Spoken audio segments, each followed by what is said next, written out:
Previously on Protect the princess! Hertzie, hon, I heard you pick up a fight with someone at Ervil's tonight. Is that true? Did I pick a fight?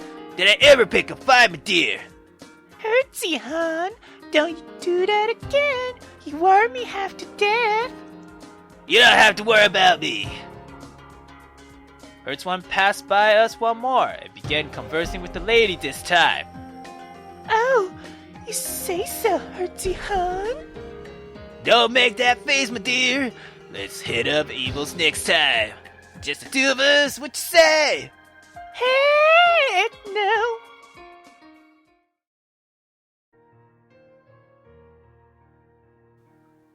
Ritona, are you still awake?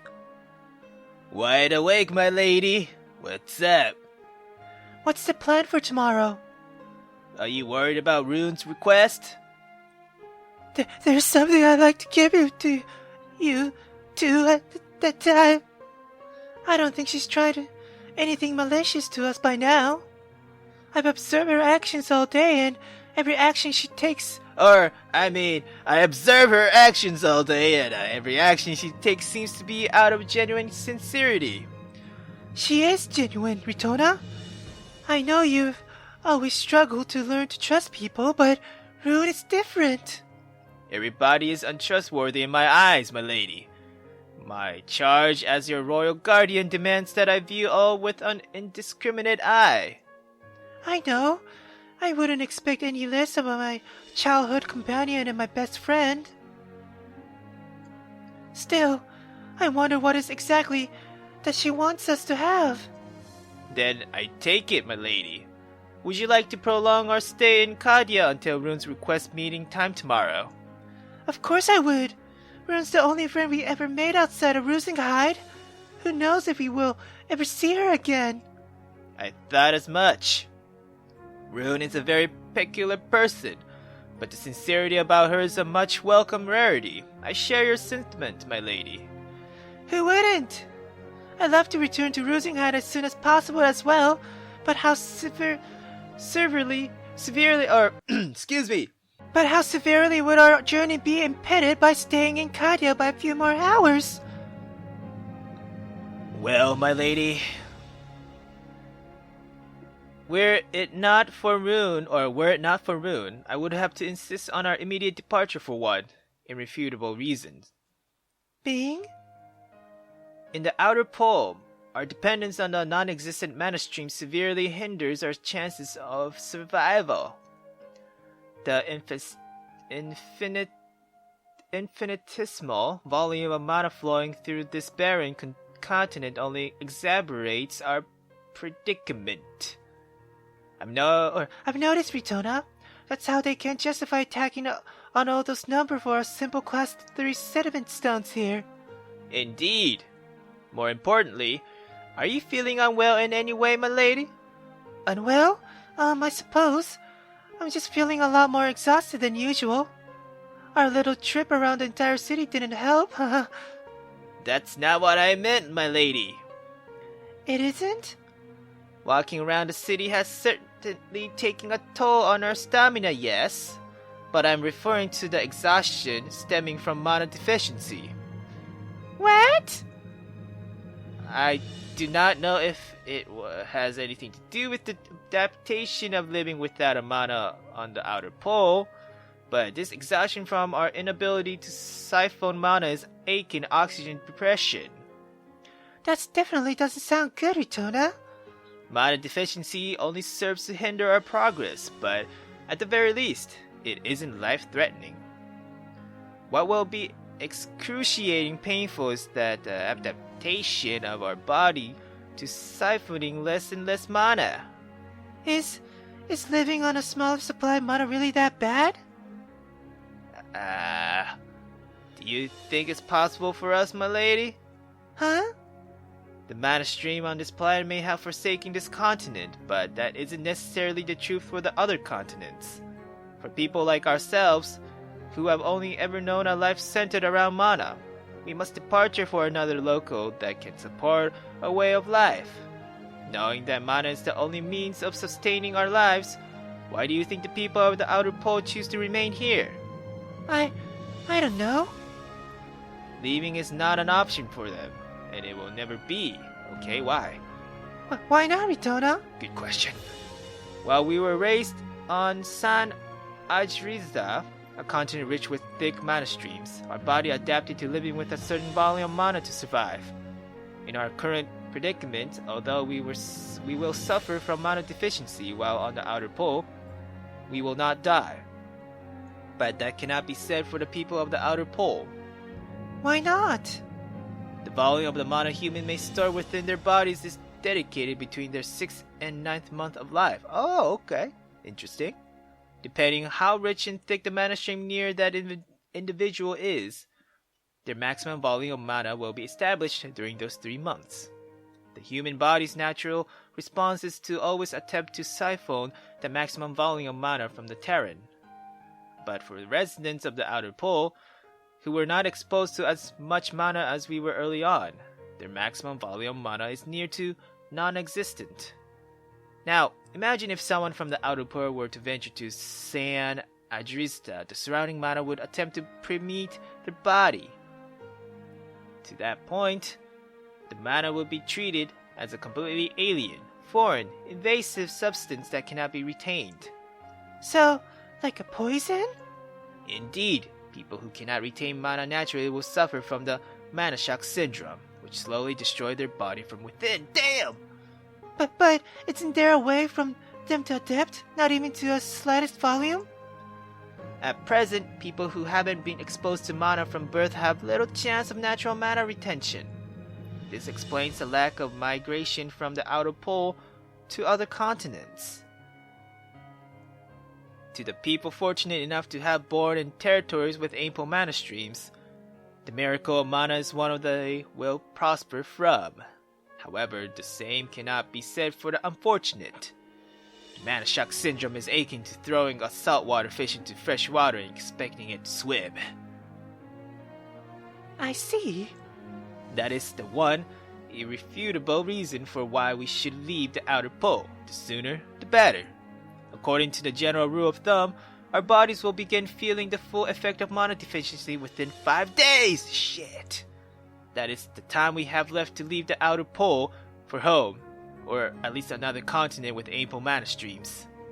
The longer we stay here, the more at risk our body are to adapting to living without mana, turning us into permanent residents of outer pole.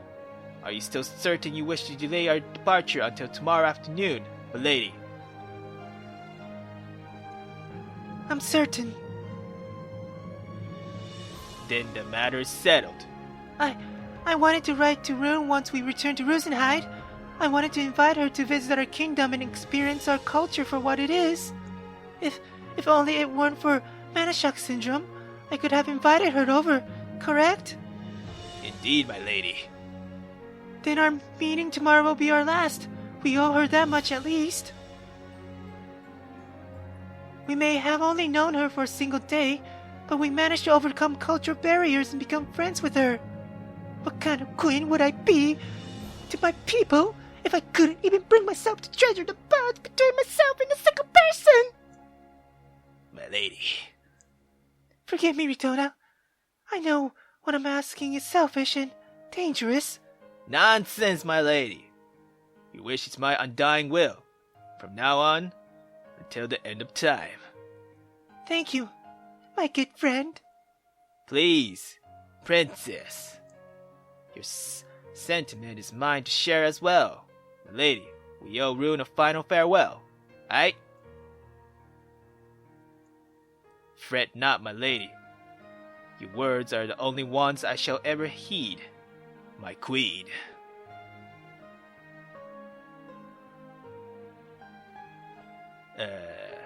Yes? Alright. Rune's late. Yeah, he's late. It's almost noon. Let's wait just a little longer, okay? We have to believe that she'll be here soon. Selfie and Ritona, I presume.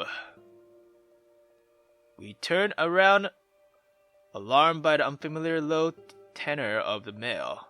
A dark-haired, tall, and well-dressed male. Chapter 3! Discrepancy. Oh my god, I can't read anyway. Who the fuck are you? His eyes immediately caught my full attention. They were frigid and oppressive, as if his gaze could cut straight into the heart of all matter. I'm curious whether or not genetics are to blame. If not, then what kind of traumatic experience could make a man's eye become so inhuman and bereft of life? Huh? Can we help you? My name is Runo Zivit. Runo. Just call me Runo. CEO of the...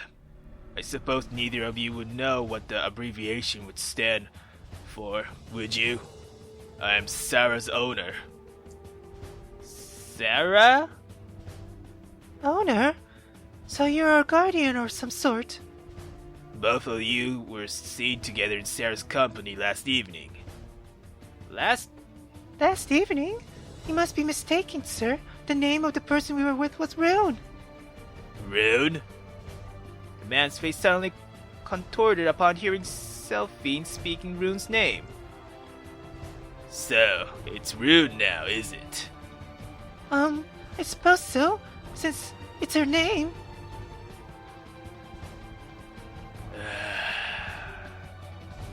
Runo lets out that sounded like an incredibly exasperated sigh. Let's set the record straight, alright? The thing you both were with last evening, be it Rune or whatever name it gives itself, is without an ounce of unreasonable doubt, Sarah. Excuse me? Huh? I wouldn't appreciate it if you wouldn't address Rune as an object. She's a bona fide girl. Excuse me, but that is an object. A bona fide object. Bruh, that's enough! I glared straight into the abyss of his frigid pupils as I spoke. Speak your piece or be gone, aight? Damn! Speak my piece, is it? With that spoken clarification, Runo began to approach closer in the ensuing silence. Huh? Runo Zevitz possessed an imposing stature when in close proximity. He was easily an entire foot taller than myself. Bruh, you're too close. What the fuck you want? I instinctively assumed a defensive stance, preparing myself for anything. Your pupils are a beautiful piece of art. Huh? He left me petrified with that remark. Cold sweat escaped from my every pore. The lush radiance flowing from your irises, including their brilliance through your eyes, is remnants of the gentle glow of fireflies. My jaw drops in disbelief that this man would attempt to charm me with his antiquated flattery. I may have considered it a compliment had he refrained from looking straight into my eyes. From that moment onwards, I was blanketed with a blizzard of anger and hatred swirling within his frigid eyes. Mitona? You both are outsiders, masquerading under the guise of travelers, aren't you? Excuse me, sir? What is it? What is it that you want from us? Huh. So be it. Rudo backed away, returning to his original position. What is wrong with this man? The fuck you want, buddy? Does he bear some sort of grudge against outsiders? Mitona, are you okay? I am unharmed, my lady. It's cool. He merely caught me by surprise. Yeah, that's all. Yeah, we cool, alright? I'll get to the point. I want to know what exactly you instructed Sarah to do yesterday. I want to know why it would dare to. Now, that's quite enough from you. You don't know who Sarah is, but the girl we were with yesterday was Rune. If you're going to insist that Rune is Sarah, then we're going to insist that you provide evidence of your claim. Unfortunately for you, I have neither the time nor the patience to indulge you. If I had to elaborate my role to you simply, I would consider myself Sarah's overseer. Overseer? First it was owner, now you're her overseer? You've only made matters more complex, buddy. Sarah was caught leaving the premise of the Zivit's enterprise mana mine, with several sediment stones stowed away within its garments this morning. Oh, damn it, Rune. Why? You didn't need to do that. Girl! What? Shit! Mana mine? Fuck. Rune! The mana mine is currently being excavated, but Sarah, it really thought it could sneak off with class 4 sediment stones without me noticing. And for what? To bequeath them upon these outsiders? Sometimes I really do wonder what goes through that thing's mind. Anna, it's being excavated.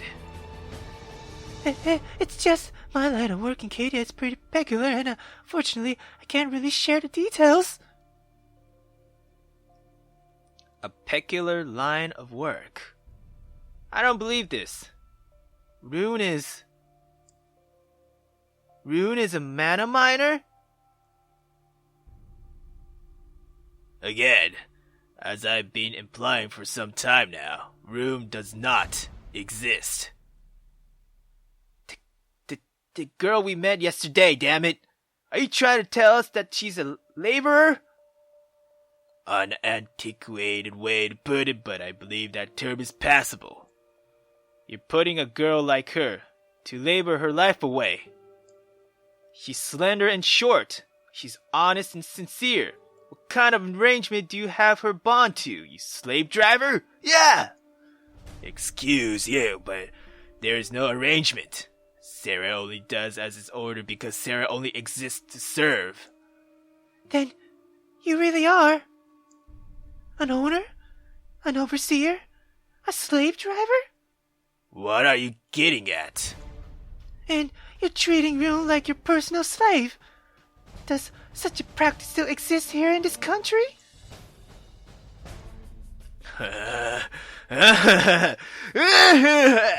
Oh, for the love of money. Somebody shoot me. Goddamn. Huh? Sarah mentioned that it had made friends, but I suppose it purposely left out a crucial detail it wouldn't want its new friends to know. Answer me. Is Rune in servitude? Is she a slave? Milady, that's a preposterous question. I haven't the time of day to enlighten you severely misguided outsiders about all the basic building blocks which forms the foundation that we all know as Kadia. There's little for you two to gain from knowing either. If you think you're the only one on a tight schedule, you're wrong. Mr. Zivitz, please, answer us. Please don't address me in such a somber tone. Make no mistake, I came here with the intention of replying you two for your lost time. And in the ensuing silence, Rudo retrieved a well-rounded, well-shaped sediment stones from his coat pocket. It was a rarity, in fact, to see such a perfectly polished, almost transparent sediment stone. It must be a Class 1. If Class 3 and Class 4 stones had all those zeros, I wonder many more zeros would be tacked onto the price tag of the Class 1. You two are in need of sediment stones, no? Take this as remuneration? Remuneration? Hold on. Remuneration. Wow. I'm forgetting English, goddamn. Anyway, taking this as remuneration for my delaying your departure. That won't be necessary.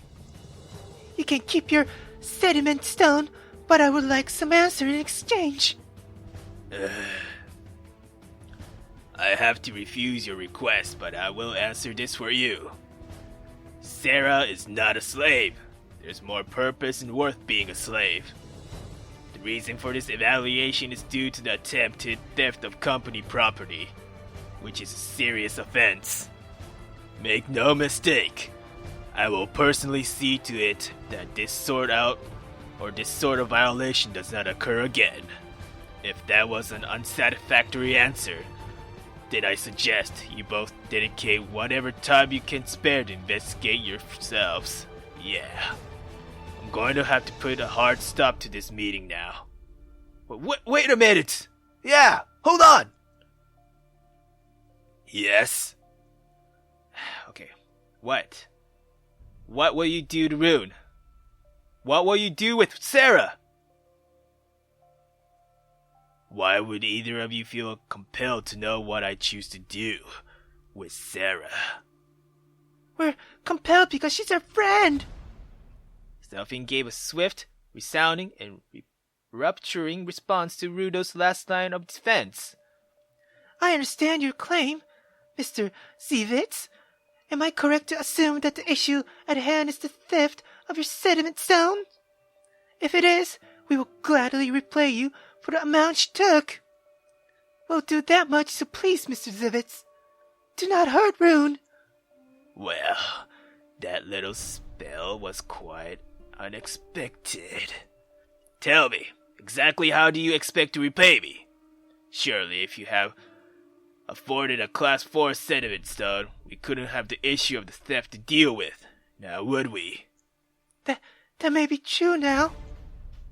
But upon returning to our homeland, we will have the fund necessary to remunerate you for your trouble. And you expect me to take the word of the complete stranger? You shouldn't let your emotions get the better of you. Rudo revolves once more in the opposite direction. Began to walk away. Hold on! Oh, shit! Wait! Okay, wait a moment, buddy. I am a manacraptor! Ridana?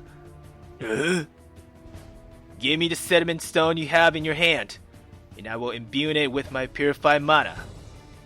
Give me 10 or 20 similar sized sediment stones, and I can bridge the connection between each of every lump. Will this arrangement settle the matter of Rune's theft? I'd say you just opened up a whole new can of worms, young lady. That's not something people would normally admit to, especially in public. And you appear to be such a level-headed individual as well. I suppose looks truly are deceiving. What will it be, huh? Are you going to pass up an opportunity to siphon purified matter when Kadia has no mean of doing so naturally? I'd say it's suitable compensation. Yeah. I think you're seriously misunderstood my intentions. What? Let me share some insight with you. In Kadia, we have something called a judiciary system, which corrects the wrong wrought upon victims by a guilty party. After ascertaining the guilt of those involved, they must be punished justly. The system exists to enforce the resulting punishment. Let the punishment fit the crime. Apologies and compensation make no difference, but justice must always be delivered. No. Is there anything at all that we can do for Rune? Nothing. The fact that I, the victim of a theft, am not pressing any sort of charges against either of you. Investigators should have settled the matter. Today, I merely thought to ascertain your intention for having Sarah steal for you both, but unfortunately, this meeting has been rather counterproductive.